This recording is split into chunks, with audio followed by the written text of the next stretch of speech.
My husband's new female friend messaged him that he could do whatever he wanted to her, so I took a screenshot and blasted her on social media. My husband does downhill biking, has done since he was very young, knows his stuff, he's out there every day. So around 6 months ago he was out in the morning, with the dogs, and ended up coming home earlier than usual. While he was out he found this girl who fell off and had badly injured her arm and wrist. As you can imagine, he had done the same numerous times and knew exactly what to do and where to go to get seen quickly. He got her to the car park, packed the dogs and bikes up, and took her to the GP who referred her to the hospital, and he came home. All good. Around a week after this, one of the guys he rides with sent him a screenshot of a post in a Facebook group that was made for people specifically who build and maintain the bike trails. It went something like this: I'm looking for someone called James who helped me last week when I fell and got me to the hospital. He drove a husband's truck and had 3 dogs. She had posted in a few groups before being linked to the group for the trail builders, who my husband goes out there with. My husband isn't on social media, so he said he could send her his number. She texted him to double check she had the right person. He said it was and that he was glad she was feeling better and he was happy to help.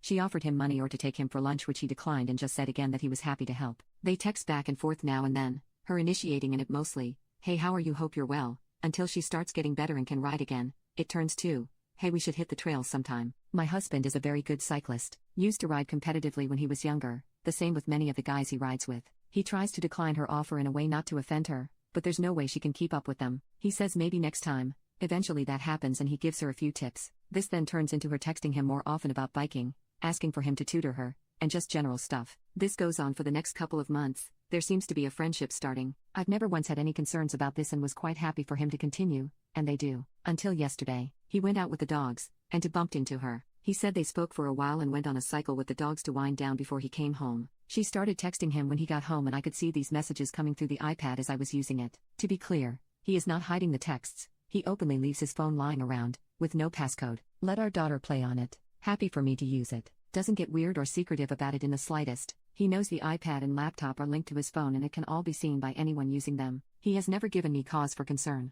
It's her intentions I'm not too sure about at this point. So anyway, the dogs. We have 3 working gun dogs used in the fields regularly, and while they can look like they're running riot down these trails, they are extremely well trained and tuned into whatever my husband is doing. This becomes more apparent when he's not on the trails, and they're following, watching his every move. These texts started on about the dogs for a bit when she sent a text that ended in the following: like a slave looking to please their master, followed by a smirking emoji. Something about this made me feel icky, and I feel like there's an undertone going on here. He replied but seemed to ignore that last comment. However, this caused me to think and feel like I've noticed a few red flags. She always initiates. If she doesn't get a reply, she seems to keep sending messages until he replies. Not once has she ever referenced or acknowledged the fact that he's married or has a family. Even when he mentioned that he's been away for my birthday, or that he was going to our daughter's dancing show, she'll change the subject as if she's pretending we don't exist, or to close down any mention of us. She often makes excuses for them to meet up.